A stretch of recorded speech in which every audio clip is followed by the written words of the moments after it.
Apollo Saturn launch control at 3 hours, 21 minutes, 27 seconds and counting. The spacecraft test conductor now has given a go for crew departure.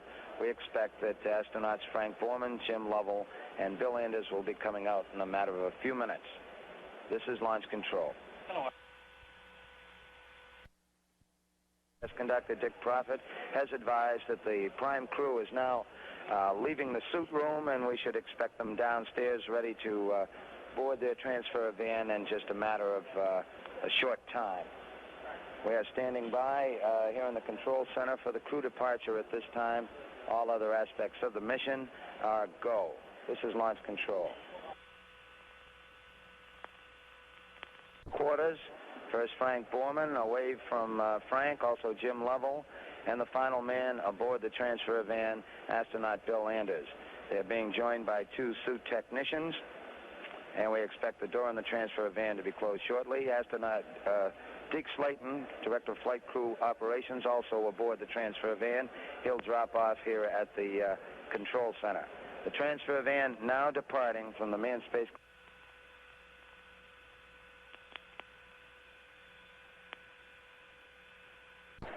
The sequence the astronauts will follow when they arrive at the pad will be as follows. All 3 will board a high-speed elevator, and the elevator, controlled by the capsule communicator, astronaut Vance Brand, here in the firing room, will carry the crew to the 320-foot level above the launcher base at Pad A. Actually, this is another 100 feet above the ground, so the level itself, what is referred to as the 320-foot level, is perhaps some 420 feet above sea level. The 320 feet referred to is 320 feet above the launcher base. Once that elevator arrives at the 320-foot level, astronauts Borman and Lovell, astronauts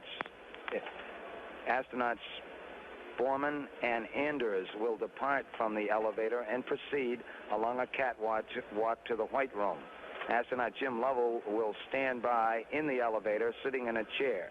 The reason here is, of course, on the crew ingress, Lovell, who is the final man to come aboard, would have a wait of some 5 or 10 minutes in the White Room as his fellow pilots came aboard first, so we keep him in the elevator, seated on a chair with a suit technician.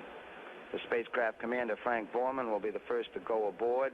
He will be followed by the lunar module pilot, the man in the 3rd seat, the seat on the right as we look at the spacecraft, astronaut Bill Anders. The final man aboard, the command module pilot, Jim Lovell. Astronaut Lovell will be called to the White Room once his 2 fellow pilots are aboard the spacecraft. The Apollo 8 crew now on the way to the pad. Our countdown is go at this time. All appears well with the Saturn V launch vehicle, the spacecraft checkout, weather conditions, tracking operations, and also the Mission Control Center in Houston reporting go as far as all their aspects of the flight are concerned. Still aiming for a planned liftoff time at 7:51 a.m. Eastern Standard Time. This is launch control.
This is Apollo Saturn Launch Control at T-minus 3 hours, 8 minutes, 5 seconds and counting. The prime crew of astronauts Frank Borman, Jim Lovell, and Bill Anders, who have now been up for some 2 hours, are on their way to the launch pad at this time. We've just had a report that the transfer van has just passed the Launch Control Center here, which is located about 3,000 feet or so from the launch pad itself. The crew are proceeding to the launch pad and then will board a high-speed elevator to go to the 320-foot level above the launcher base, where the hatch and cabin for the Apollo 8 spacecraft is located. The crew was awakened as planned at 2:36 a.m. this morning. They took a physical examination and were declared physically fit by the 3 doctors examining them. They then sat down for breakfast, proceeded to the suit room where they donned their spacesuits, and now have been called by the spacecraft test conductor to the pad. We're continuing to monitor the status of our propellants aboard the 3 stages of the Saturn V launch vehicle, and all our reports come back that all is well at this time as the countdown continues. Once again, the crew now proceeding to the launch pad, and will stand by for their arrival. We're now at T-minus 3 hours, 6 minutes, 38 seconds and counting. This is Launch Control. This is Apollo Saturn Launch Control, 3 hours, 4 minutes, 42 seconds and counting. As we look out the windows here in the firing room, we can see now that the transfer van is just passing the park position for the 9.8 million pound mobile service structure that was moved back from the launch pad earlier in the count. That mobile service structure is some 1,700 feet from the launch pad, so we expect the astronauts to be arriving now at the pad in a matter of minutes. All still going well with the count. This is Launch Control.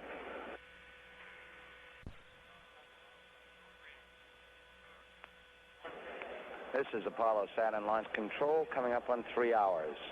Mark, T-minus 3 hours and counting, T-minus 3, and we are proceeding.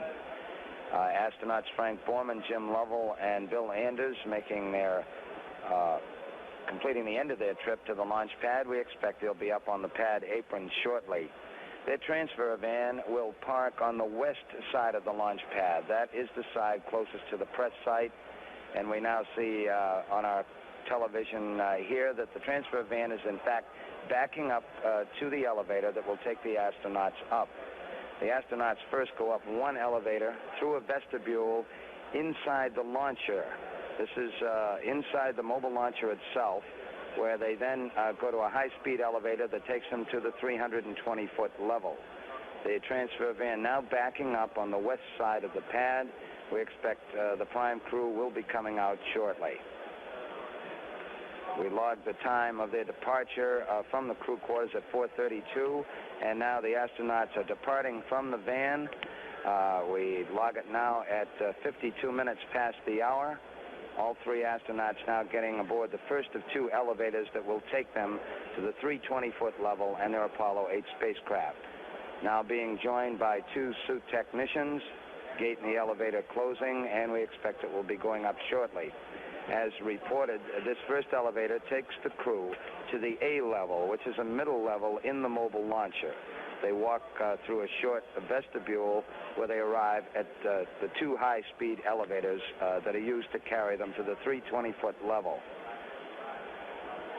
The astronauts will be taking elevator number 1 to the 320-foot level. They've now come out of the first of the 2 elevators. They're now going into the vestibule, and we expect they'll be catching their second elevator shortly. The purpose of going inside the mobile launcher is, number 1, of course, this is where the high-speed elevators are located. Number 2, it's also the location for a chute that would take the astronauts to an underground blast room in the event of an emergency condition that caused them to leave their spacecraft. An emergency condition that would give time, however, to get them down the elevator and into an underground blast room. So the astronauts now proceeding to the high-speed elevator. We expect they'll be up at the 320-foot level and the Apollo 8 spacecraft in a matter of minutes from this time. The countdown still proceeding normally here in firing room 1, where the control of the count is being handled for this launch. We're still aiming toward our planned liftoff of 7:51 a.m. Eastern Standard Time. This is launch control.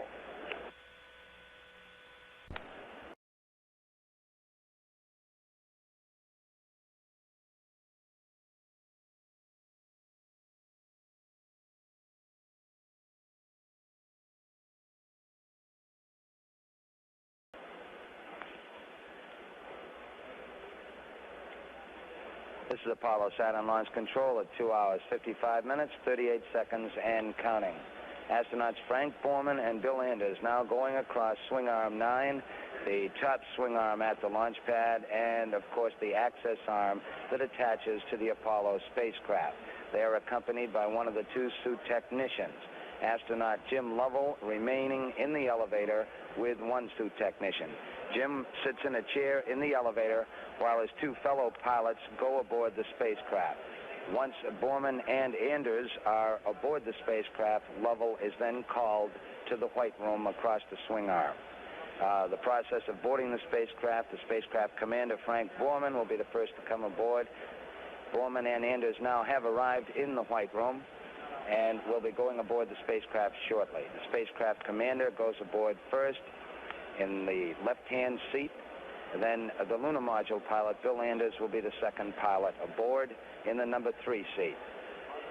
Jim Lovell is then called to the White Room, and he is the third and final member, of course, to come aboard the spacecraft. We're standing by for crew ingress at this time at 2 hours, 54 minutes, 25 seconds and counting. This is launch control.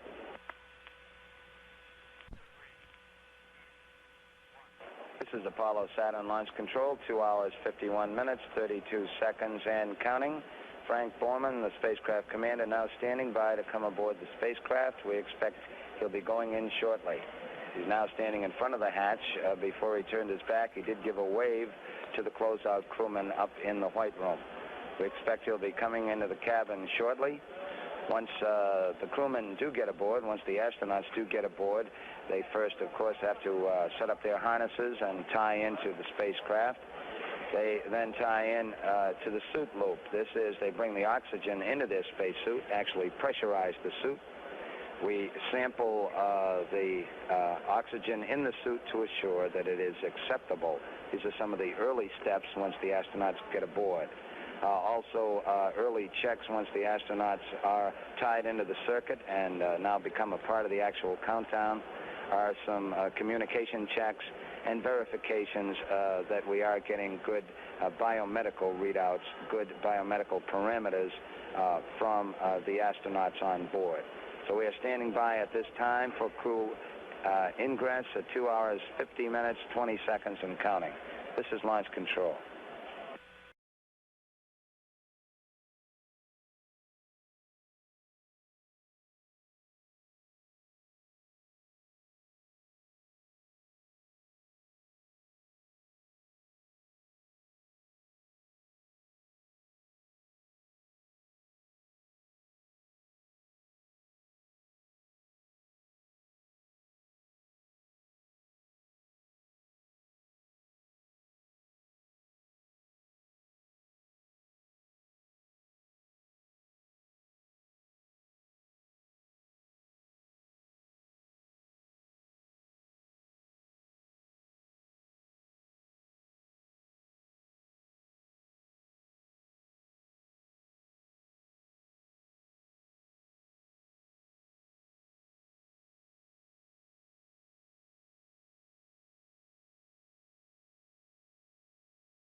This is Apollo Saturn Launch Control, 2 hours, 49 minutes, 20 seconds and counting.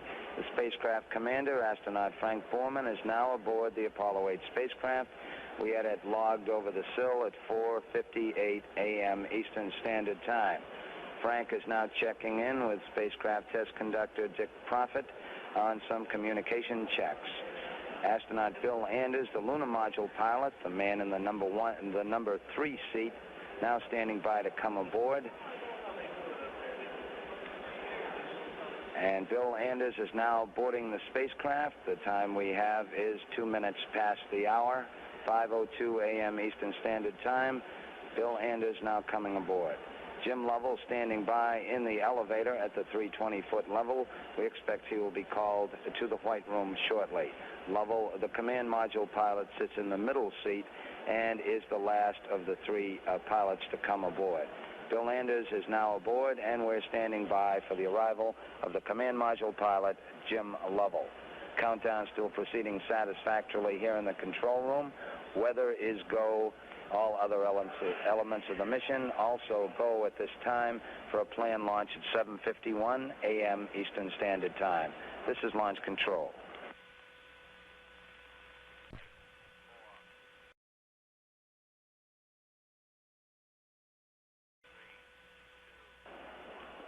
This is Apollo Saturn Launch Control at T-minus 2 hours, 45 minutes, 12 seconds and counting. The final member of the crew, command module pilot Jim Lovell, now has been called to the White Room. He has left the elevator and arrived in the White Room at this time. We expect he will be going aboard shortly. The spacecraft commander Frank Borman and Bill Lovell already aboard the Apollo 8 spacecraft. And once Jim Lovell is aboard, we'll start some final preparations that will lead up to the closing of the spacecraft hatch about the 1 hour and 50-minute mark in the countdown. During the early phases, once the crew is aboard, one of the first things they do, of course, is tie into the environmental control system as far as their spacesuits are concerned. They actually plug in and bring oxygen into the suits. The suits are pressurized. We're standing by at this time, awaiting Jim Lovell to come aboard the spacecraft at 2 hours, 44 minutes, 11 seconds and counting. This is Launch Control.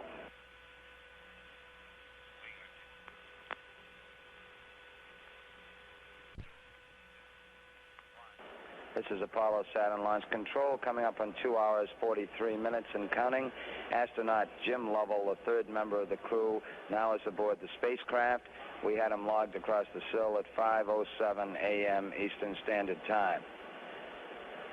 Factually, we have 4 astronauts in the spacecraft at this time. In addition to the Apollo 8 crew, astronauts Frank Borman, Jim Lovell, and Bill Anders, astronaut Fred Hayes, the backup lunar module pilot, also is aboard the spacecraft. Hayes is located in a lower equipment bay that's in front and below of the command module pilot's position. That is astronaut Jim Lovell. Fred Hayes will remain in the spacecraft for a while. He helps strap in the astronauts once their suits are pressurized, and also he checks a few switches during the countdown procedure. Hayes works with spacecraft test conductor Dick Prophet in checking several switches. The reason he is aboard for this purpose is because of the location of the couches at this time and the fact that the suits will be pressurized. Astronaut Jim Lovell cannot reach several of these switches that are in front and below as far as his position is concerned. So in reality, 4 astronauts are aboard, but Fred Hayes, a member of the closeout crew, will be coming out in a few minutes from this time. All 3 astronauts aboard, our countdown continuing. We are still go for the mission at this time. This is Launch Control.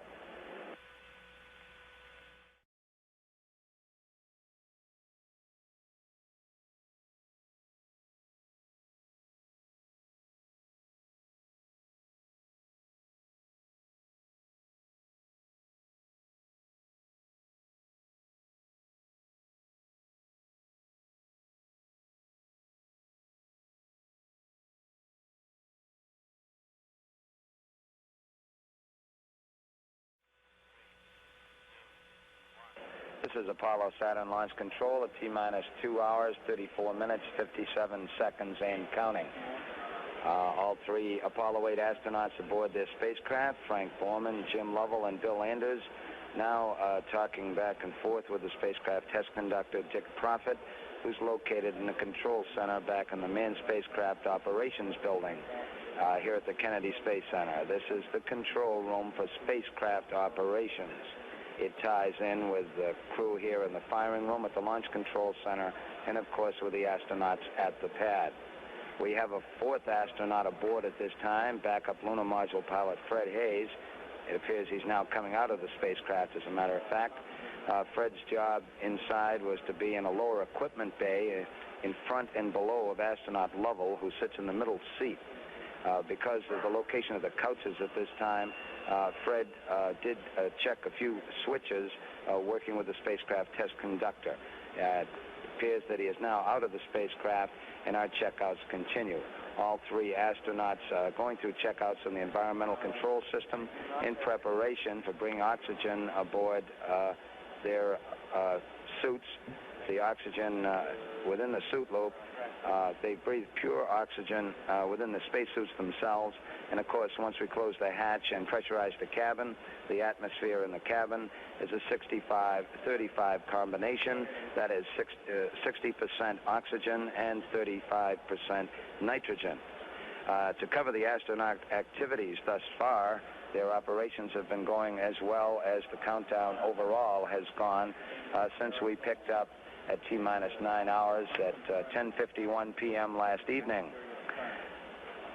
The three crewmen were awakened this morning at 2:36 a.m. Eastern Standard Time by Director of Flight Crew Operations, Deke Slayton.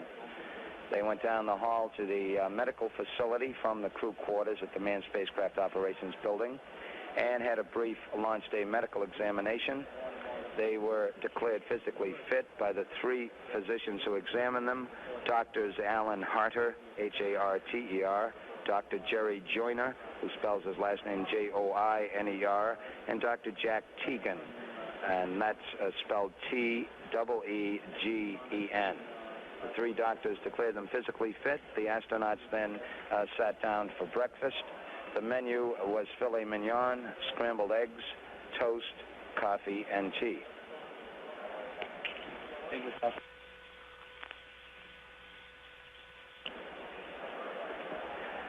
The astronauts sat down for breakfast at about 4:35 a.m. this morning. They had a number of guests with them for breakfast. The guests included Mr. George Lowe, who is the Apollo Program Manager at the Manned Spacecraft Center, Deke Slayton, the Director of Flight Crew Operations, two of the backup pilots for the Apollo 8 mission, the backup commander Neil Armstrong, and the backup command module pilot Buzz Aldrin. Astronaut Jack Schmidt was also there, as was the Director of Security for the Kennedy Space Center, Mr. Charles Buckley. Following breakfast, the astronauts then proceeded to their suit room where they donned their spacesuits, and they were called to the pad, departing their quarters at 4:32 a.m. This morning. The crew arrived at the pad. The transfer van that carries them to the pad, it took about 20 minutes to make the trip from the crew quarters to launch pad A here at Complex 39. The transfer van came up to the west side of the pad and backed up to an awaiting elevator. In a matter of several minutes, the crew were aboard a high-speed elevator that took them to the 320-foot level above the mobile launcher base. The 320-foot level, of course, is the location of the Apollo swing arm number 9, that leads to the Apollo 8 spacecraft. Once the elevator arrived at the 320-foot level, astronauts Borman and Anders, the commander and lunar module pilot, the ones who sit in seats 1 and 3, departed from the elevator and proceeded to the White Room. Astronaut Jim Lovell, the man who sits in the middle seat as command module pilot, remained in the elevator on standby. Frank Borman went over the sill, boarding the spacecraft at 4:58 a.m. He was followed by Bill Anders at 5:02 a.m. Astronaut Jim Lovell, who had been in a chair in the elevator, then was called to the White Room. He came aboard at 5:07 a.m. Eastern Standard Time. So the crew is aboard, and the countdown proceeding very satisfactorily at this time. Checkouts between the spacecraft test conductor and the crew are continuing at this time. We're now at T-minus 2 hours, 29 minutes, 47 seconds and counting. This is launch control.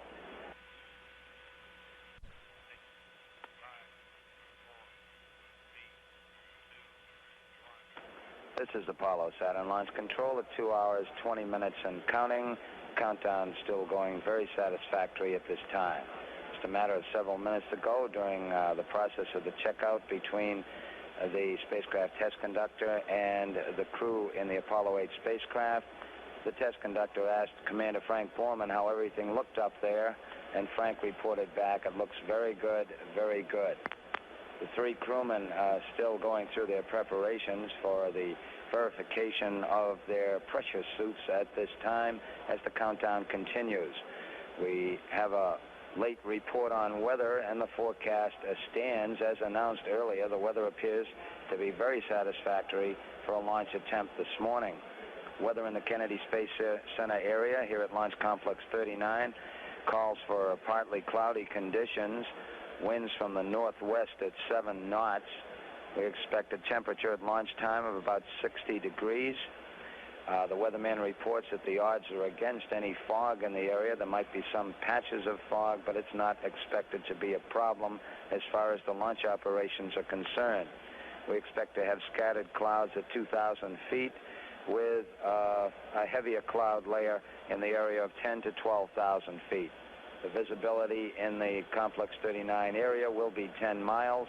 All of these numbers appear to be within our mission rules and acceptable for a launch attempt. The weather in the worldwide track, both in the Atlantic and Pacific Ocean, as far as contingency areas are concerned, also acceptable for the mission today. Generally, in the Atlantic and Pacific, we have scattered clouds, moderate winds, and a moderate sea state. We are go at T-minus 2 hours, 18 minutes, 4 seconds and counting. This is launch control.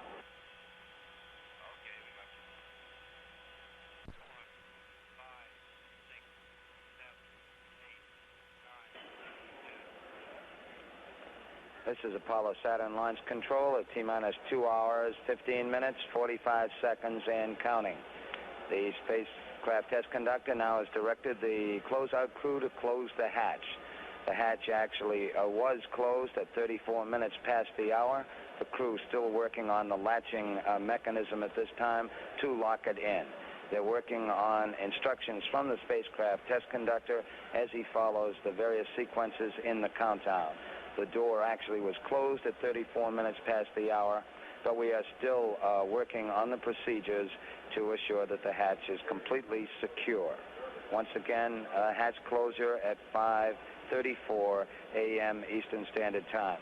Meanwhile, on the launch vehicle side, with the Saturn V, the crew here in the control center during this period exercising the flight computer in the instrument unit. This is the brains or guidance system of the Saturn V launch vehicle, and throughout the countdown, we run a number of computer tests with the flight computer and various other elements of the instrument unit to assure that it will be working properly. The hatch is now closed. Our countdown is still proceeding, and all is still go at this time at 2 hours, 14 minutes, 28 seconds and counting. This is launch control.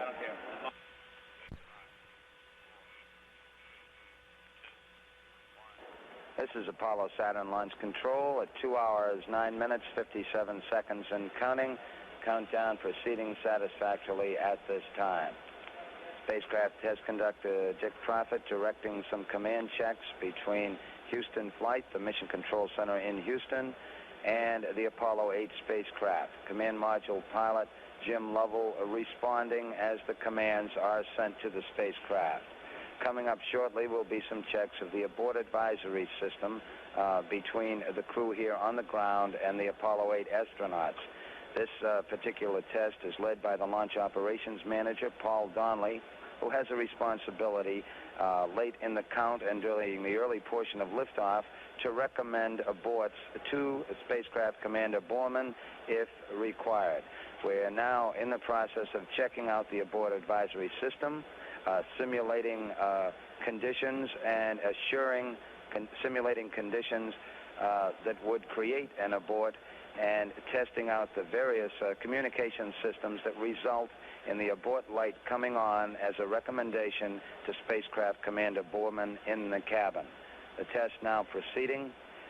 Launch vehicle-wise, we're still monitoring the status of the liquid propellants aboard all stages of the Saturn V launch vehicle.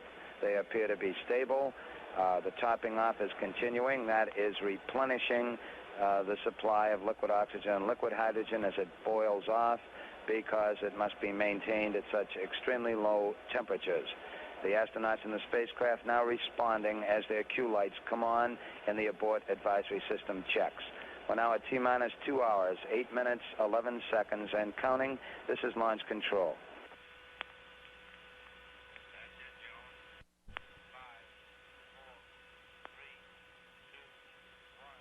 This is Apollo launch control at T-minus 2 hours and counting. T-minus 2 hours, the countdown proceeding satisfactorily. At this point in the count, we started a very major test just several minutes ago, what's called the EDS test. EDS standing for the Emergency Detection System. This is a final major check of all elements of the emergency detection system within the launch vehicle that signals the crewmen in the spacecraft if there are problems during the final phases of the countdown and, of course, during the powered phase of flight. We use computers to exercise all elements of the emergency detection system during this period. The test will last some 20 to 25 minutes. Spacecraft Commander Frank Borman participating very busily in the test, since he has to keep an eye on his abort lights and report back as he gets his various cues. We had an abort advisory system test that preceded this. This was more of a communications check, although Borman did get his light cues. Now, as far as the emergency detection system check is concerned, it's a joint test with the launch vehicle and space vehicle people participating. We exercise all elements of the emergency detection system as reported. If we did not have the computers participating in a test like this, this test alone would take some 16 hours to complete. However, we will be able to complete it in some 20 to 25 minutes. What is going on at the time is we are creating different abort conditions, simulating them within the launch vehicle. These conditions, in turn, are sent to the instrument unit, the guidance system for the launch vehicle, which sits atop of the third stage. Within the guidance system, this information is received. We have triple redundancy as far as abort conditions are concerned. That is, there are 3 different votes that can be registered on any single unsatisfactory condition. 2 votes out of 3 confirming an unsatisfactory condition results in an abort recommendation in most cases to the spacecraft commander, astronaut Frank Borman. We have several abort modes, however, which would be automatic. These would be rather catastrophic conditions in which there might be a loss of thrust on the pad or a possible tip over of the launch vehicle. This very key test is in progress at this time and will continue for some 20 minutes or so. As far as all other elements of the countdown are concerned, all still going well at this time. We're still aiming for our planned liftoff at 7:51 a.m. Eastern Standard Time, flying on a flight azimuth of 72 degrees for that launch time. Now, T-minus 1 hour, 56 minutes, 55 seconds and counting. This is launch control.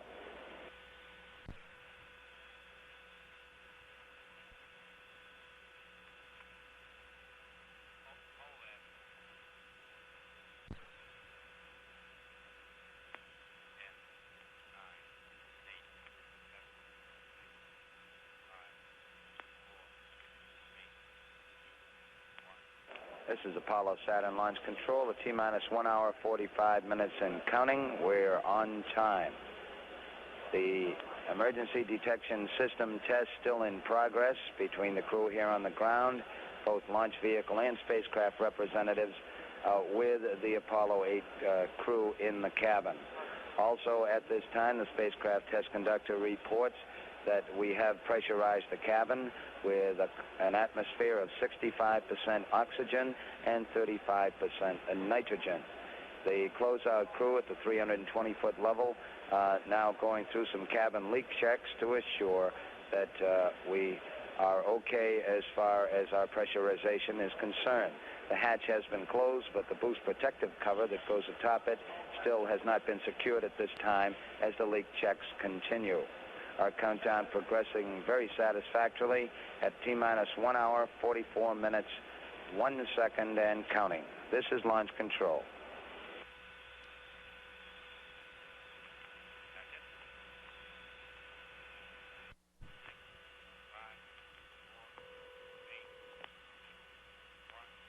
This is Apollo Saturn launch control at T-minus 1 hour, 35 minutes, and counting.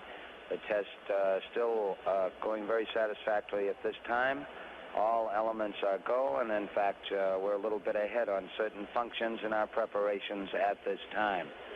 That emergency detection system test has been completed satisfactorily, and the astronauts in the spacecraft now preparing to work with the spacecraft test conductor in some checks of the stabilization control system.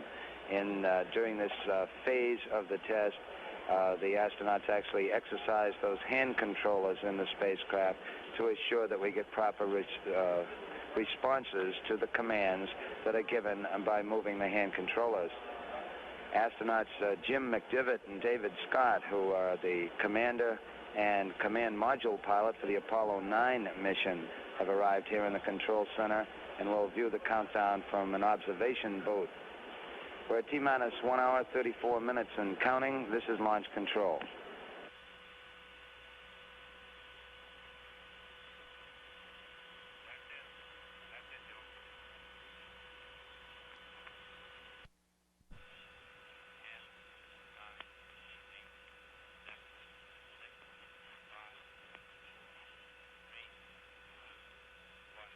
This is Apollo Saturn launch control, T-minus 1 hour, 30 minutes and counting. The boost protective cover was just placed atop the hatch on the Apollo 8 spacecraft just several minutes ago, and the crew in the White Room are now securing the White Room area. They've been alerted by the spacecraft test conductor to secure the area in preparations for their departure. Once the crew does depart at a designated time, the swing arm that is attached now to the spacecraft with the White Room at its tip will be moved some 3 feet, actually 12 degrees from the spacecraft, and it will remain in that standby position until the T-minus 5 minute mark in the countdown, when the swing arm is retracted fully to the side of the umbilical tower at the pad. The purpose here is to have the White Room standing close by in the event an emergency condition developed which would require the astronauts to depart the spacecraft. We could bring the White Room in just from 3 feet away. It is fully retracted at the 5 minute mark in the countdown. The astronauts aboard the spacecraft now participating in this test of the stabilization and control system of the Apollo 8 spacecraft. As they move their hand controllers, which would provide maneuvers in space, we're checking the performance here on the ground. All aspects of the mission still are go. Weather is satisfactory. The various tracking elements all go at this time. T-minus 1 hour, 28 minutes, 20 seconds and counting. This is launch control.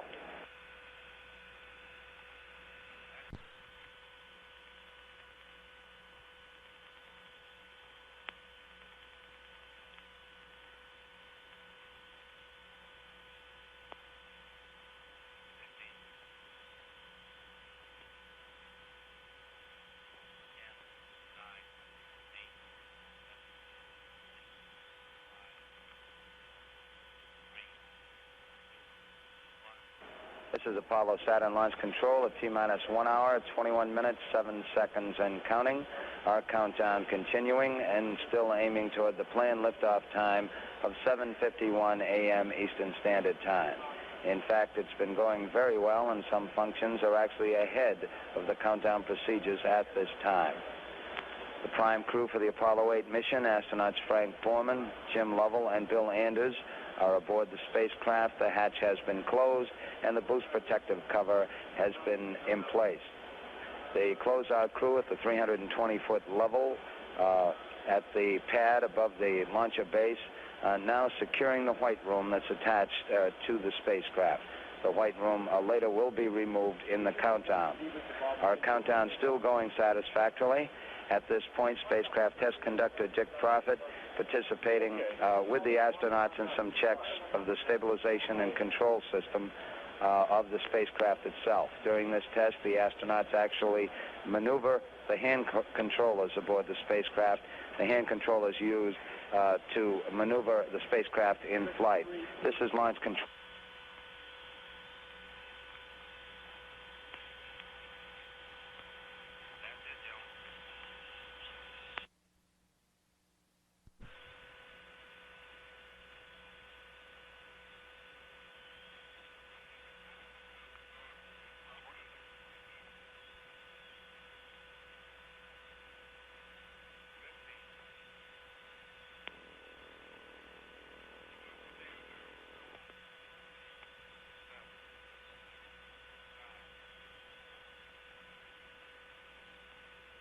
This is Apollo Saturn Launch Control at T-minus 1 hour, 14 minutes and counting. The closeout crew at the 320-foot level, the spacecraft level at the launch pad, now has departed from the white room, and our countdown is still proceeding satisfactorily at this time. In progress here in the firing room are some major tracking checks in progress at this time. These are checks working with the Air Force Eastern Test Range, checking out the tracking beacons in the instrument unit of the Saturn V launch vehicle. The crew here in the firing room also performing some telemetry checks at this time and calibrations to assure that the readouts that we get from the launch vehicle in flight will actually be correct ones. Our countdown has been going very satisfactorily. We're now at 1 hour, 13 minutes, 6 seconds and counting on the Apollo 8 mission, still aiming for the planned liftoff at 7:51 a.m. Eastern Standard Time on a flight azimuth or direction of 72 degrees. This is launch control.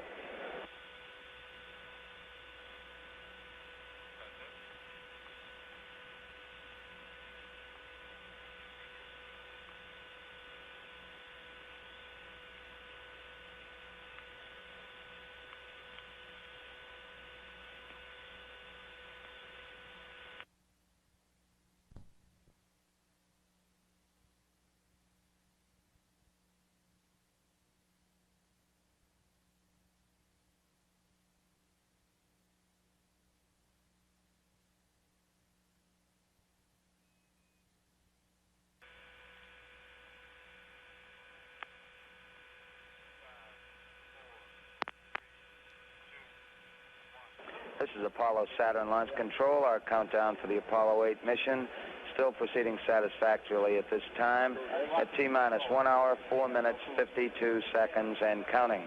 Just a matter of minutes ago, the spacecraft commander Frank Borman asked spacecraft test conductor Dick Prophet, how's the weather out there?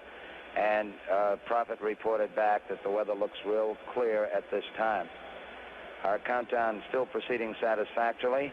About 10 minutes from this time, we expect that we will pull back the swing arm that is still attached to the Apollo 8 spacecraft at this time. This is swing arm 9, and it's the top swing arm at the pad at this time at the 320-foot level. The white room is attached to the tip of this swing arm. When the arm is pulled back, it will first be taken back to a standby position some 3 feet from the spacecraft, actually 12 degrees from the spacecraft. The arm will be fully retracted at the T-minus 5-minute mark in the count. In fact, while we were making this announcement, the spacecraft test conductor just advised Frank Borman that the arm, in fact, would come back about 10 minutes early in the count which would be at about the 55-minute mark. Our checkouts of the various tracking systems in the Saturn V launch vehicle continuing, and coming up shortly also will be some command checks from the Mission Control Center in Houston.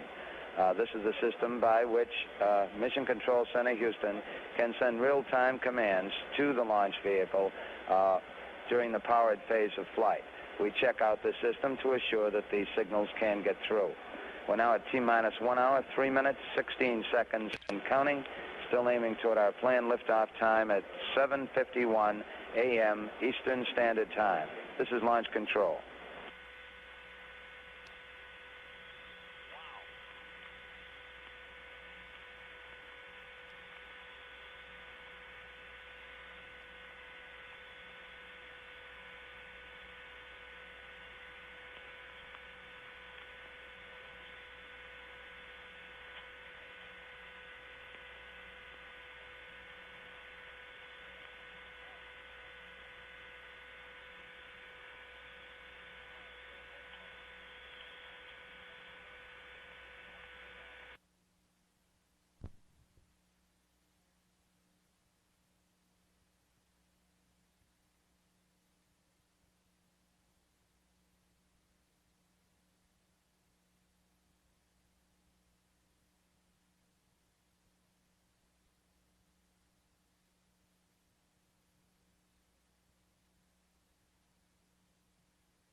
This is Apollo Saturn Launch Control, T-minus 61 minutes and counting. Our countdown still proceeding satisfactorily. The spacecraft test conductor just has been advised that the area at Pad A is now cleared, and we will be pulling back the spacecraft swing arm to its park position about 5 minutes from this time. Tracking checks and telemetry checks still in progress here in the firing room, and all is going well with the Apollo 8 countdown at this time. Still aiming toward our planned liftoff at 7:51 a.m. Eastern Standard Time on a flight azimuth or direction of 72 degrees. This is Launch Control.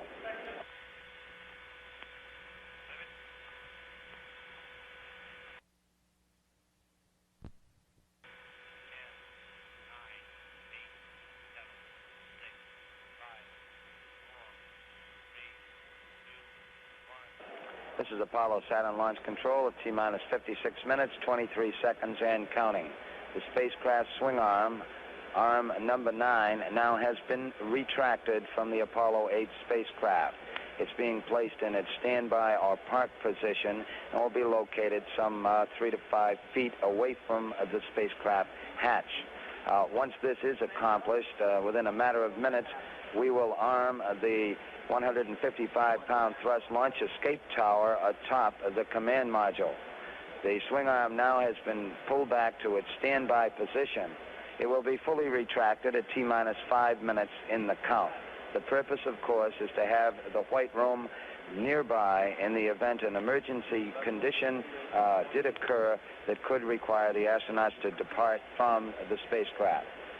Once the arm is retracted, the escape tower is armed in case of a catastrophic condition where an abort could be applied.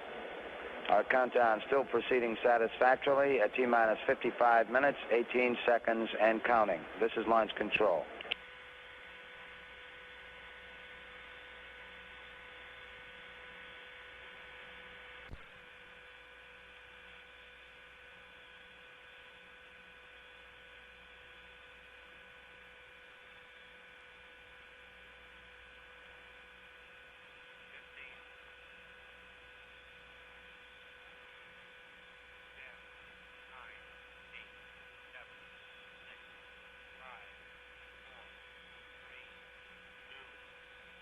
This is Apollo Saturn Launch Control at T-minus 48 minutes and counting. T-minus 48, and we are go for the Apollo 8 countdown at this time. The crew in the spacecraft still performing some final checks. Astronaut Frank Borman, the spacecraft commander, just a few minutes ago gave a weather report of his own when he reported that the three-man crew could barely see what looked like some pink clouds out the window. Borman had earlier asked for a weather report from spacecraft test conductor Dick Prophet. Meanwhile, here in the firing room at the Launch Control Center, some 3.5 miles from the launch pad, the countdown still progressing satisfactorily here, and the crew is gearing up for some final checks of the range safety command destruct system. These are the destruct elements aboard the various stages of the vehicle that would destroy the vehicle in flight if required, if the vehicle went off its trajectory. Of course, the astronauts would be aborted from the vehicle if such an event did occur. During this period, working with the Air Force Eastern Test Range tracking elements, we do check out the command safety receivers to assure that if such a condition were required, the abort system and the destruct system would actually be able to receive the signals and accomplish the job. The countdown is still proceeding. We're still aiming toward 7:51 a.m. Eastern Standard Time. This is Launch Control.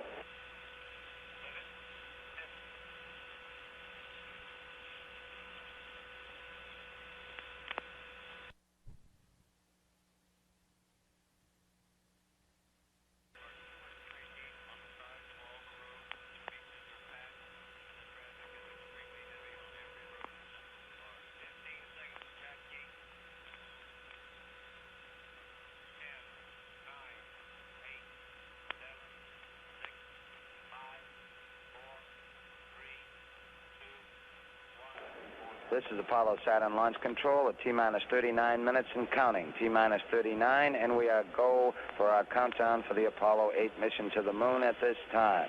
Just in progress as this announcement came up was another key milestone in our countdown preparations, the power transfer test. This is where we go from external power to the flight batteries aboard the Saturn V launch vehicle to assure that they are all working properly. Then, in order to preserve these batteries, we return again to external power. The final switch to internal power on the batteries occurs at about the 50-second mark in the count. There are some 14 batteries in the Saturn V.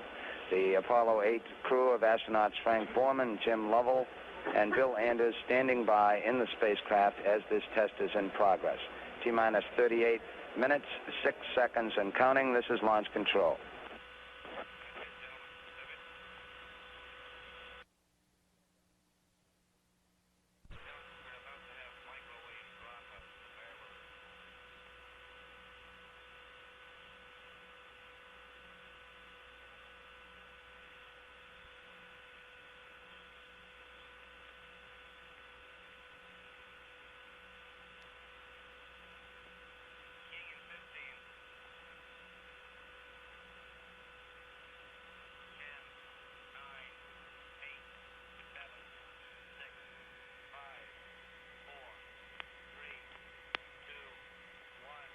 This is Apollo Saturn Launch Control at T-minus 31 minutes and counting. T-minus 30, our countdown progressing satisfactorily, still aiming toward our planned liftoff time of 7:51 a.m. Eastern Standard Time. The Apollo 8 crew, astronauts Frank Borman, Jim Lovell, and Bill Anders, standing by in their spacecraft 320 feet above the launcher base at Pad A, Complex 39, here at the Kennedy Space Center. The astronauts are standing by for another major function that will be coming up shortly, and that is pressurization of the propellants for the engines they will use in space. These are thrusters, so-called quad thrusters. There are 16 of them located on the service module portion of the spacecraft. These are the thrusters that enable them to maneuver in space. We appear to have had a successful power transfer test with the launch vehicle, in which we went to internal power on the flight batteries, but then returned to external power in order to conserve those batteries. Just a moment ago, astronaut Frank Borman asked his spacecraft test conductor how the launch vehicle was doing, and the report that came back was the launch vehicle is doing fine. The overall countdown doing fine at this time. We're go for weather, all the tracking elements ready, as well as the launch vehicle and spacecraft here at Pad 39. This is Launch Control.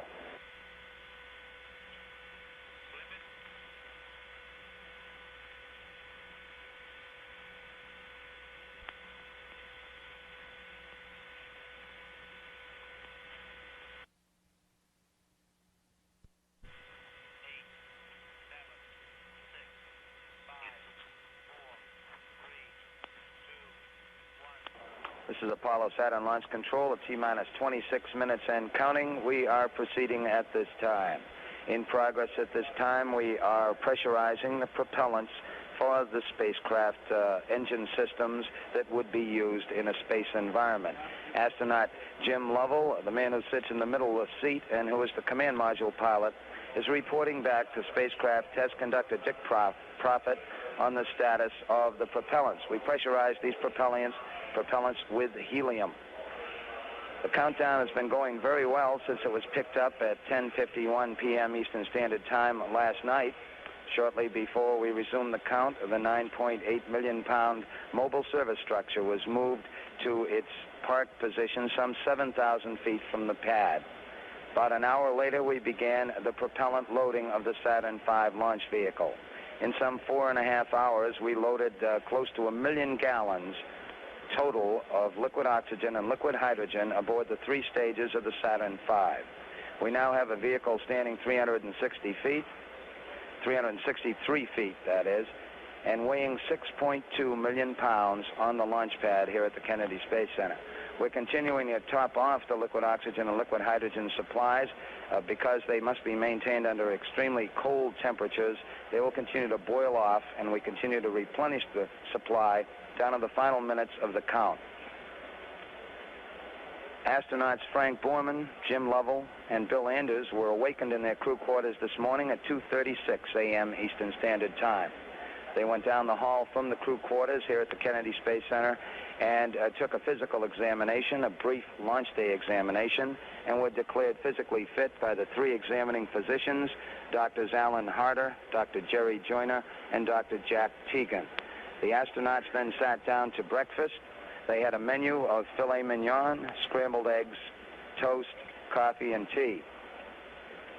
Guests at the breakfast included George Lowe, Apollo Program Director at the Manned Spacecraft Center, Donald K. Slayton, who's Director of Flight Crew Operations at the Manned Spacecraft Center, 2 of the backup pilots for the Apollo 8 mission, astronauts Neil Armstrong and Buzz Aldrin. Astronaut Jack Schmitt also attended the breakfast. Following the breakfast, the astronauts went to the suit room where they donned their spacesuits.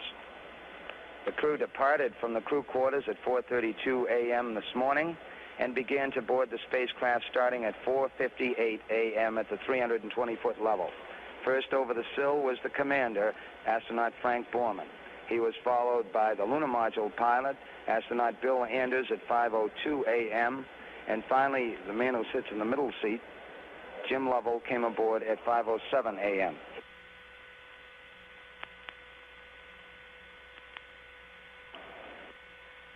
The hatch on the Apollo 8 spacecraft was closed at 5:34 a.m.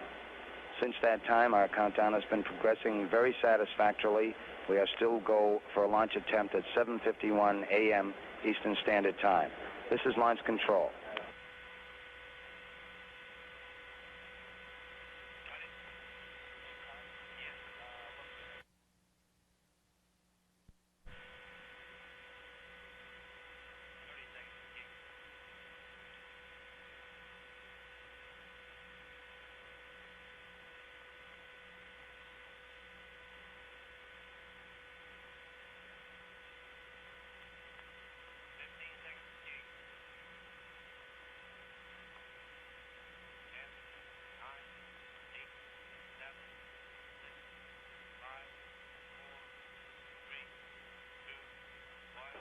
This is Apollo Saturn Launch Control at T-minus 21 minutes and counting, and we are go for the Apollo 8 mission at this time.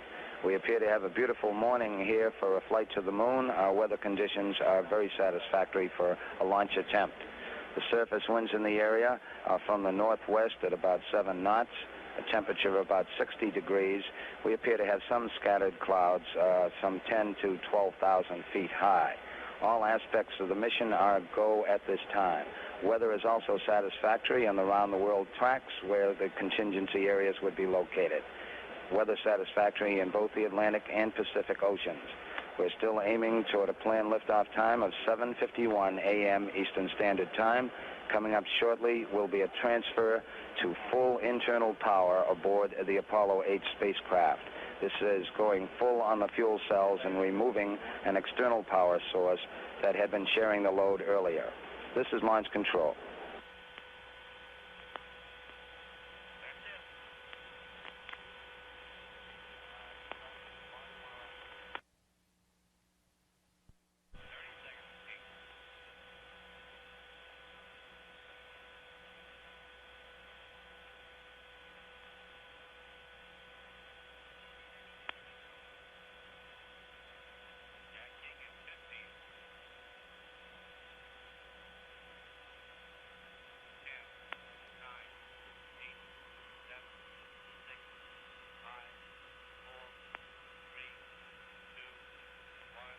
This is Apollo Saturn launch control, T-minus 16 minutes and counting.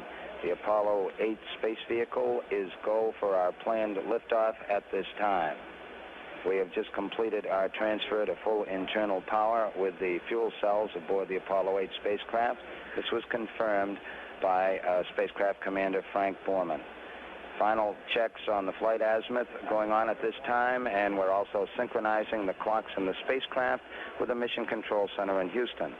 Following are some of the highlights that will be coming up over the final phases of the count. We'll have a final status check at about 5 minutes and 30 seconds, and at the 5-minute mark, the Apollo access arm, the top arm, will be fully retracted to its fallback position. The countdown sequencer will be armed at 4 minutes and 30 seconds, and we'll get a clearance for launch from the range at the 4-minute mark in the count. The key event will come at 3 minutes and 6 seconds.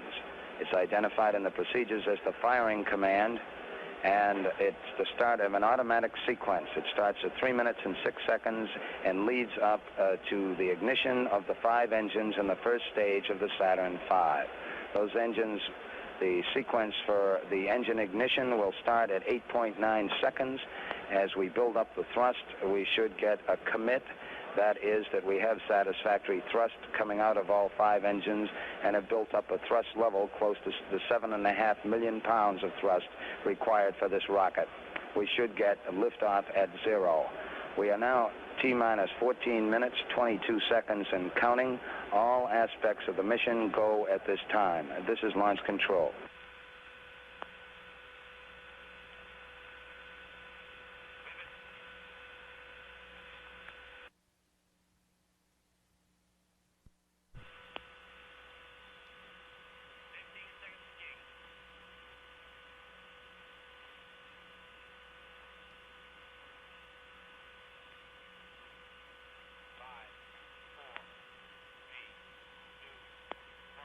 This is Apollo Saturn launch control, T-minus 11 minutes and counting. T-minus 11, and our counters still go at this time. Coming up shortly, about 5 minutes from this time actually, we'll retract to its full fallback position. The spacecraft access arm, which is at the 320-foot level at the spacecraft. The astronauts Frank Borman, Jim Lovell, and Bill Anders going through some final communications checks with the crew here in the control center. These are checks of the VHF communications, the very high-frequency communications that will be used after liftoff. We want to assure ourselves that they will be operating satisfactorily. Also coming up, the astronaut crew will be busy on some final checks of the AstroCom circuit. This is a special circuit in which the board recommendations could be given to the astronauts if the indications were received as such. Here in the control center, some 3.5 miles from the launch pad. Also, the Mission Control Center in Houston can send these same recommendations. We've now passed the 10-minute mark in our countdown. We're at 9 minutes, 51 seconds and counting.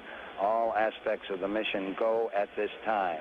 Still aiming for a launch time of 7:51 a.m. Eastern Standard Time on a flight azimuth of 72 degrees. The flight azimuth has been verified in the instrument unit, the guidance system for the launch vehicle, and we've also had an update to assure that we have the correct flight azimuth in the spacecraft. This has been confirmed by the crew, and we are proceeding. T-minus 9 minutes, 21 seconds and counting. This is launch control.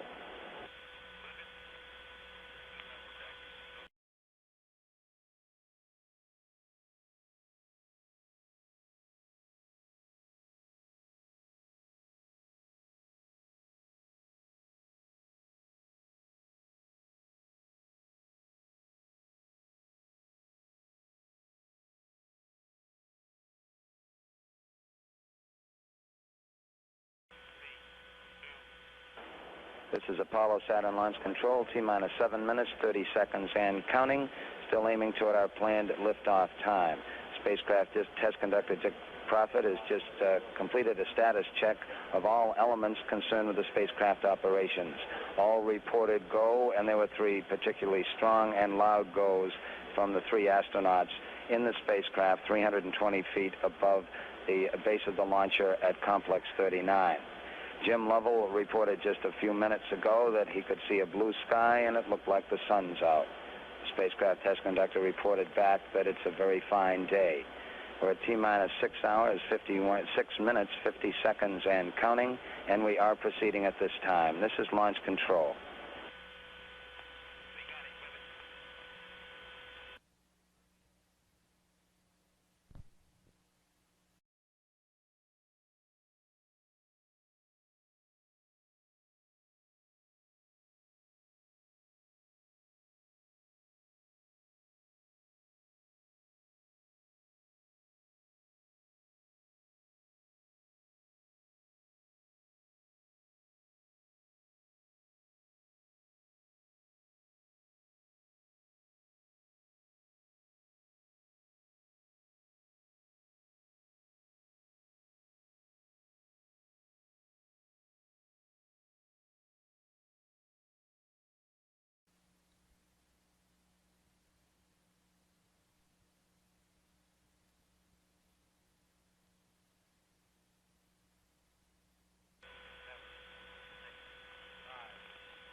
This is Apollo Saturn Launch Control at 5 minutes, 30 seconds, and our count is still go at this time.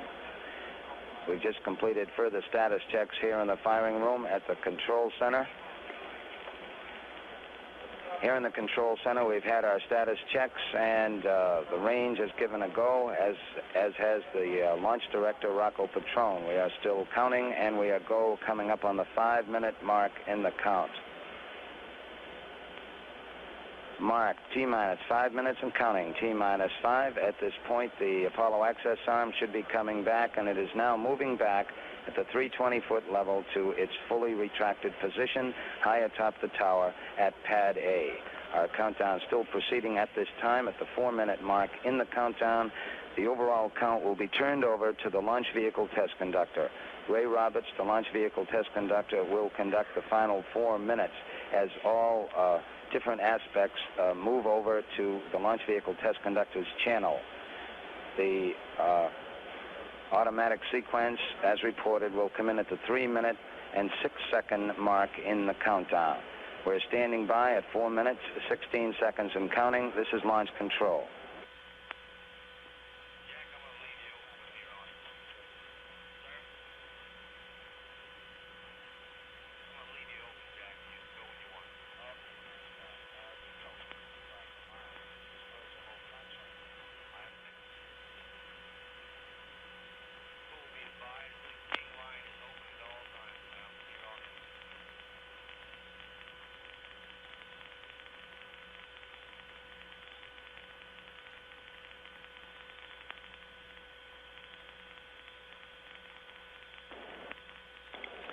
This is launch control coming up on 3 minutes and 30 seconds and counting. Mark, T-minus 3 minutes and 30 seconds and counting. We have completed our communications checks with the Apollo 8 astronauts in the cabin, and the communications are go. Coming up shortly, we'll be in the automatic sequence where we have a completely automatic checkout of the launch vehicle from 3 minutes and 6 seconds down.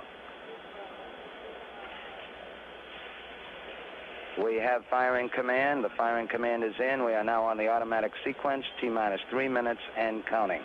During this period, once we do get the firing command, the various tanks within the 3 stages of the Saturn V launch vehicle begin to pressurize.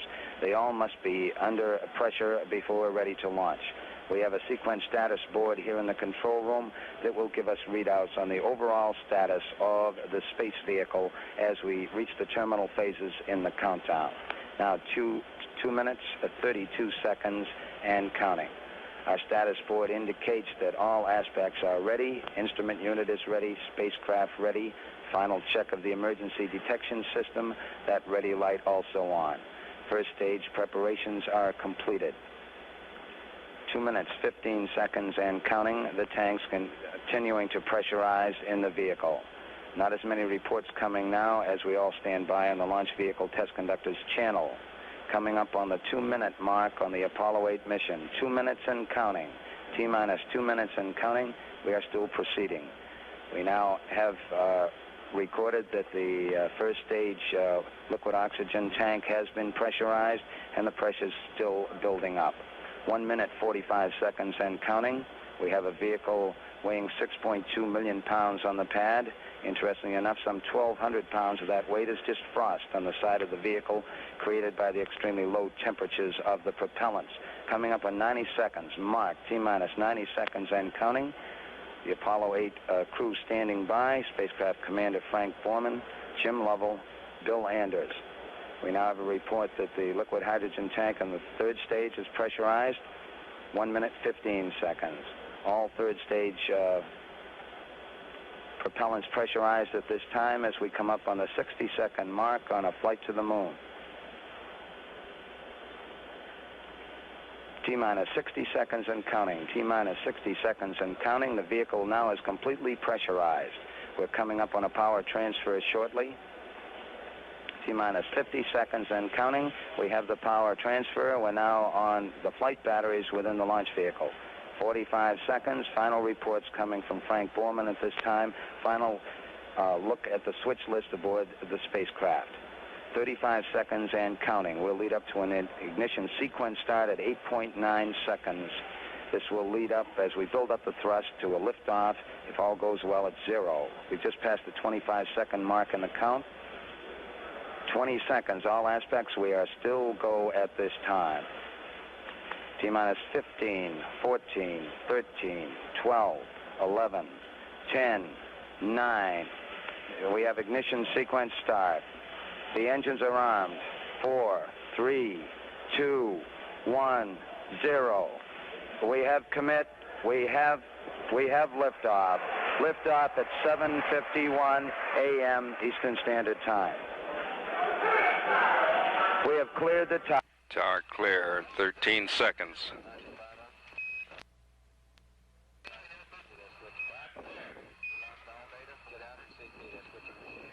"20 seconds out, we get a loud and clear from Frank Borman.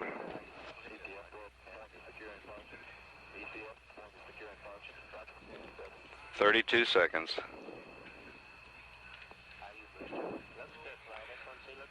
Booster says the S1C, the first stage, looks good.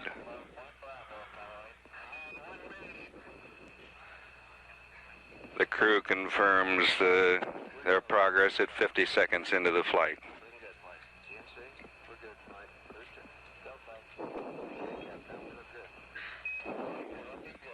"1 minute out, and Mike Collins tells the crew we're looking good.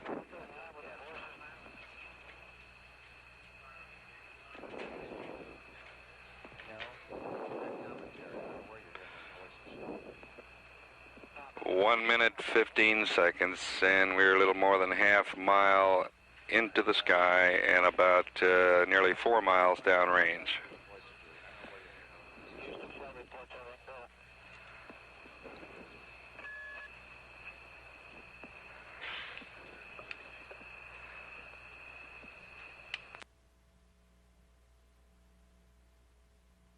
"1 minute, 40 seconds. All looks great.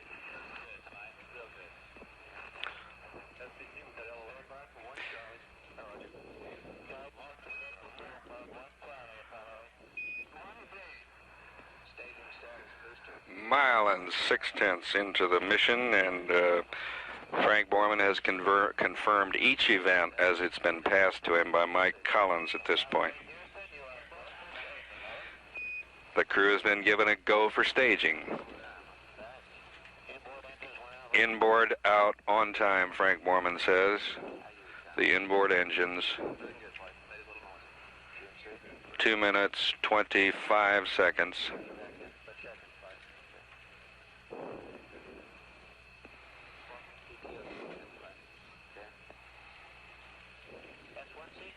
We see an S1C, the first stage cut off.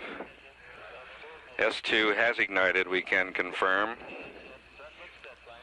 And the thrust looks good. All engines, all sources show the second stage is burning perfectly. 2 minutes, 51 seconds into the mission.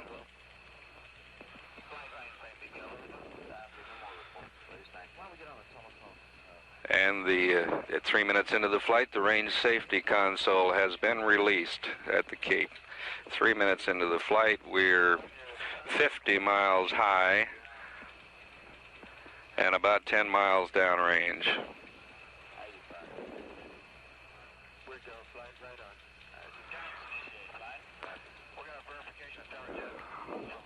3 minutes, 25 seconds. We have verified that the tower has jettisoned. The crew has verified the tower has jettisoned. Frank Borman says staging was smooth, and he says the ride now is even smoother.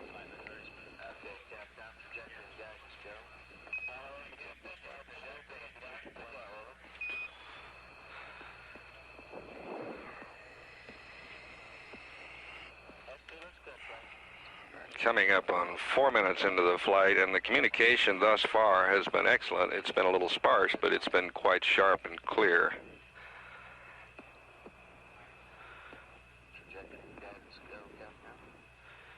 70 miles altitude and about 20 miles or more downrange.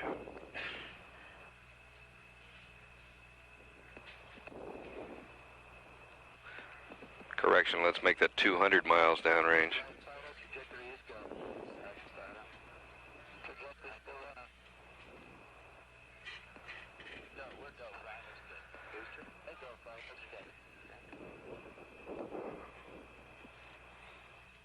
Flight Director Cliff Charlesworth gets an enthusiastic go from both trajectory and booster at 4 minutes 50 seconds into the flight.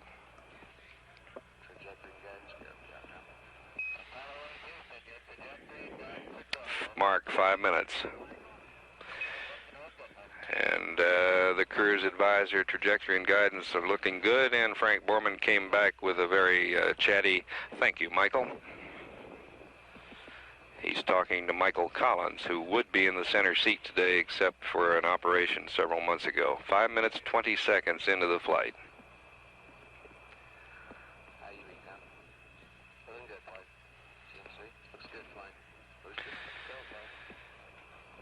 300 miles downrange. We're nearly nearing 100 miles altitude, and everything looks just grand.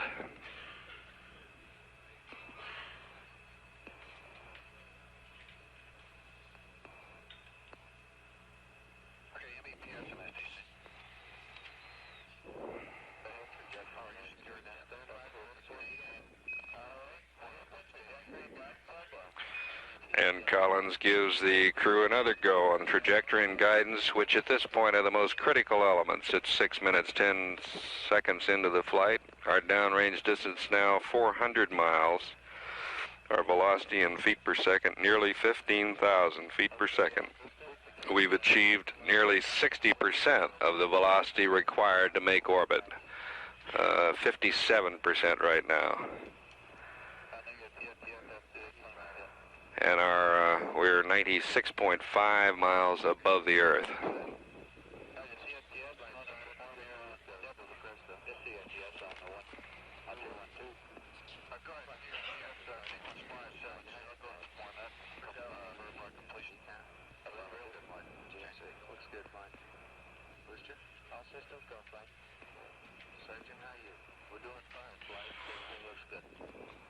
Surgeon reports he likes everything he sees.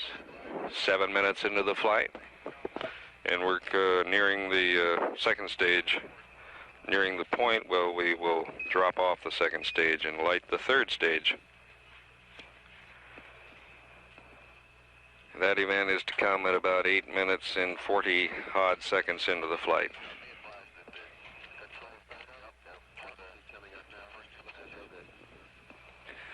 We have now achieved 70% of the velocity required to attain orbit. Our present velocity is 18,600 feet per second, and we are 100 miles above the Earth, 100 even, 625 miles downrange.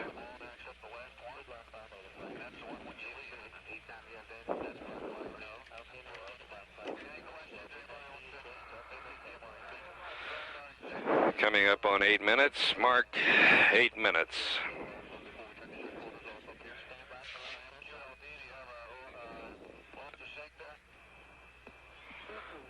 20,400 feet per second, 101.7 miles above the Earth, 734 miles downrange.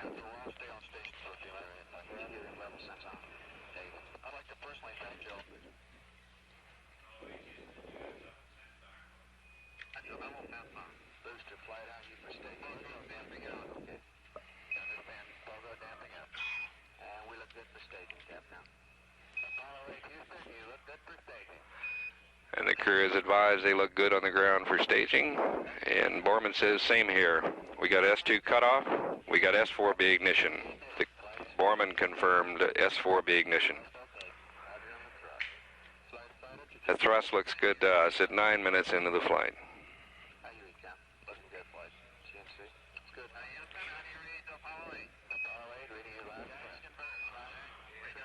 We now have 89% of the velocity required. We're 920 miles downrange, and we're 9 minutes 20 seconds into the flight.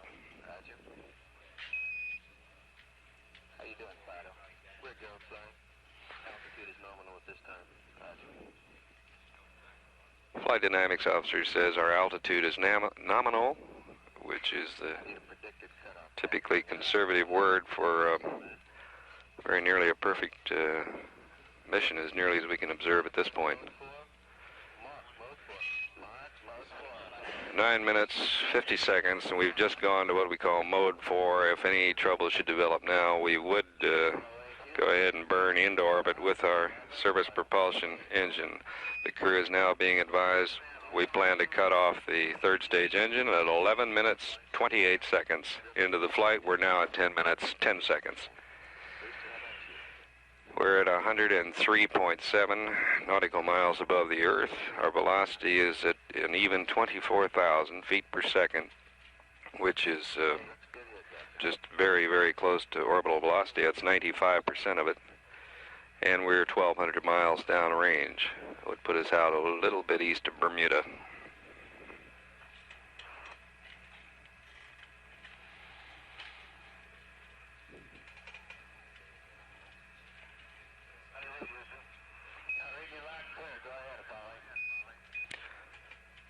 Ten minutes and 50 seconds, and we've heard from Bill Anders for the first time. He simply said, "How do you read, Houston?" And he gets a looking good back from a looking good comment from Mike Collins. How you doing, Fido? We're good, flying. Looking good. Yeah, it's yours. Roger.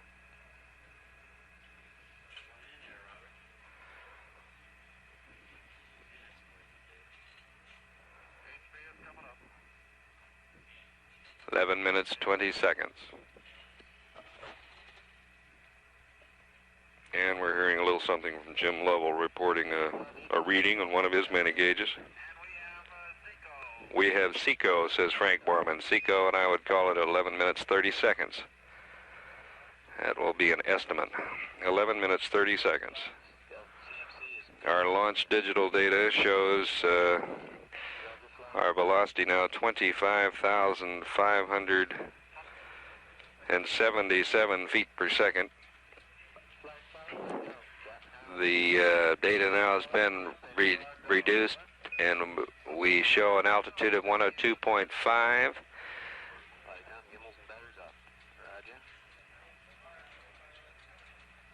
And the crew has been given a go for orbit, and they responded enthusiastically that they too, in fact, were go.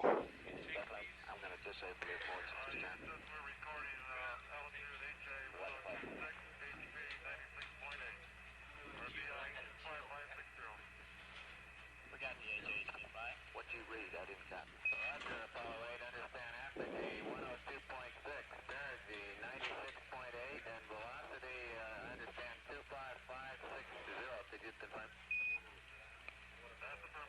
Jim Lovell now has just read us down what he saw on his instrumentation. He shows an apogee of 102.6, a perigee of 96.8, and a cutoff velocity of 25,560 feet per second. That's within hundredths of a percentage point of what we are reading on our scales here in Houston.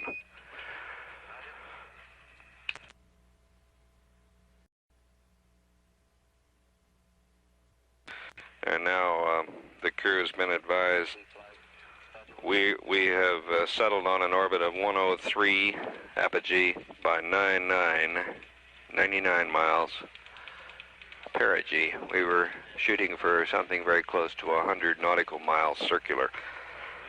We have now the tape of the entire launch sequence, and we'll play it for you at this time.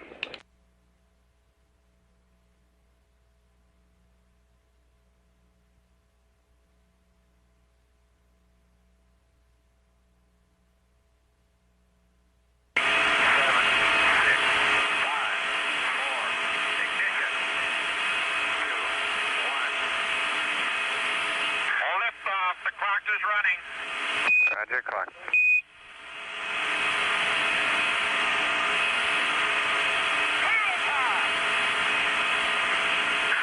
Roll a pitch program. Roger. How do you hear, Houston? Loud and clear.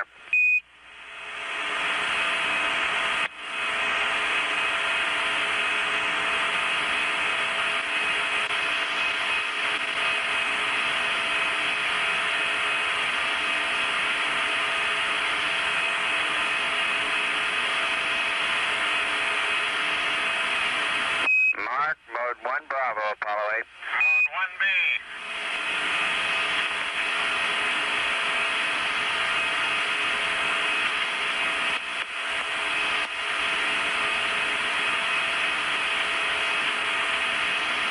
Apollo 8, you're looking good. Roger.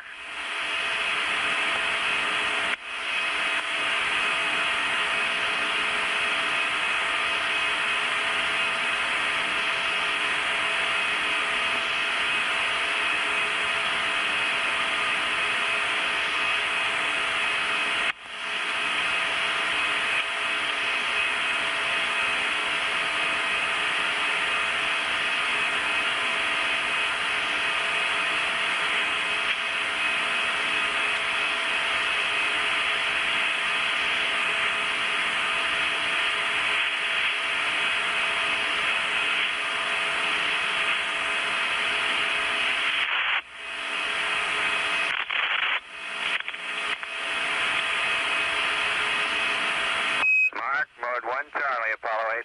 Mode 1Z.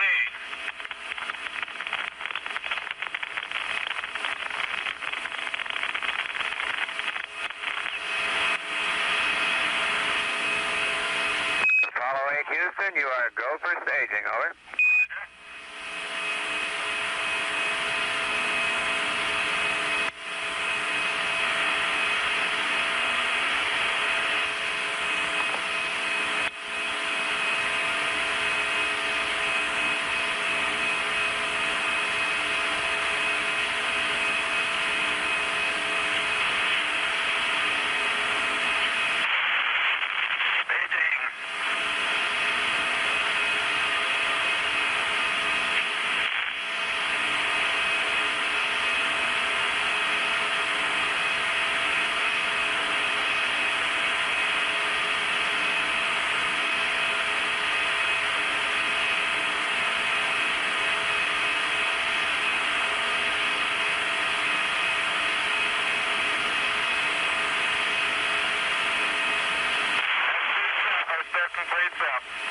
Roger, understand, sir.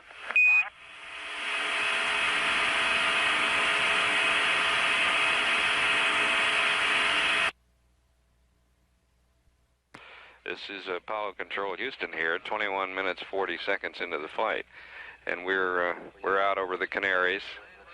A crew, which sounds like strictly business.